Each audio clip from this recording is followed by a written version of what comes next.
ಎಲ್ರಿಗೂ ನಮಸ್ಕಾರ. ಇಂದದನು astro and life ಕೇರ್ಗೆ ಸ್ವಾಗತ.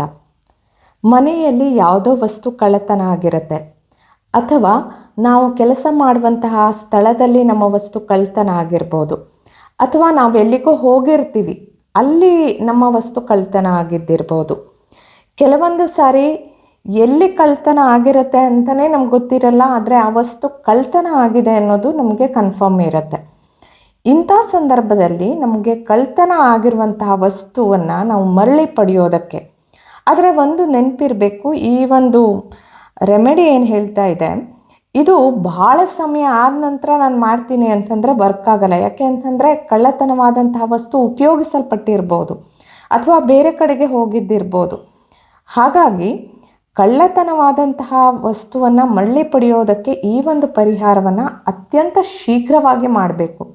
ಎಷ್ಟು ಬೇಗ ಸಾಧ್ಯವೋ ಅಷ್ಟು ಬೇಗ ಮಾಡಿದಷ್ಟು ಇದು ಫಲವನ್ನು ಕೊಡುತ್ತೆ. ಹಾಗಾದರೆ ಕಳ್ಳತನವಾದಂಥ ವಸ್ತುವನ್ನು ನಾವು ಮರಳಿ ಪಡಿಬೇಕು ಅಂತಂದರೆ ಏನು ಮಾಡಬೇಕು? ಅದಕ್ಕೆ ತಮಗೆ ಇಲ್ಲಿ ಸ್ಕ್ರೀನ್ ಮೇಲೆ ಕಾಣ್ತಾ ಇದೆ ಈ ಒಂದು ಪಿಕ್ಚರನ್ನು ತಾವು ಸ್ಕ್ರೀನ್ಶಾಟ್ ತೆಗೆದುಕೊಳ್ಬೋದು ಅಥವಾ ನೋಟ್ ಮಾಡ್ಕೋಬೋದು. ಒಂದು ಬಿಳಿಯದಾದಂತಹ ಹಾಳೆಯಲ್ಲಿ ಇದನ್ನು ಬರೀಬೇಕು. ಹೇಗೆ ಬರೆಯೋದು? ಯಾವ ಪೆನ್ನನ್ನು ಅಥವಾ ಯಾವ ಒಂದು ಕಲರಿನ ಇಂಕನ್ನು ಉಪಯೋಗಿಸ್ಬೇಕು?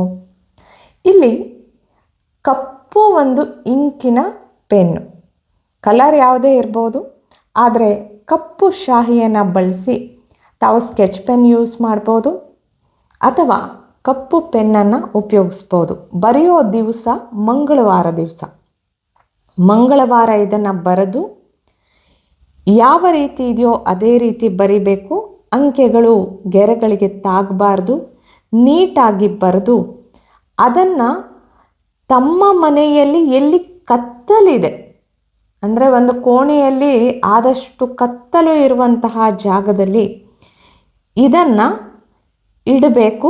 ಇದನ್ನು ಮಡಚಿ ಅದರ ಮೇಲೆ ಒಂದು ದೊಡ್ಡದಾದಂತಹ ಕಲ್ಲನ್ನು, ಭಾರವಾದಂಥ ಕಲ್ಲನ್ನು ಇಡಬೇಕು. ಆದರೆ ಇದನ್ನು 100 ದಿನಗಳ ಕಾಲ ಹಾಗೆ ಕಾಪಾಡ್ಕೋಬೇಕು. ಯಾಕೆ ಅಂತಂದರೆ ಮನೆಯಲ್ಲಿರೋರು ಅಥವಾ ಬೇರೆ ಯಾರೋ ಆ ಕಲ್ಲನ್ನು ತೆಗೆದುಬಿಟ್ಟು ಅದನ್ನು ಸಹಿತ ಎಸೆದ್ಬಿಟ್ರೆ ಆಗ ಇದು ಕೆಲಸ ಮಾಡಲ್ಲ. 100 ದಿನಗಳ ಕಾಲ ಅದನ್ನು ಕಾಪಾಡಬೇಕು. ಕತ್ತಲ ಕೋಣೆಯಲ್ಲಿ ಇಡಬೇಕು.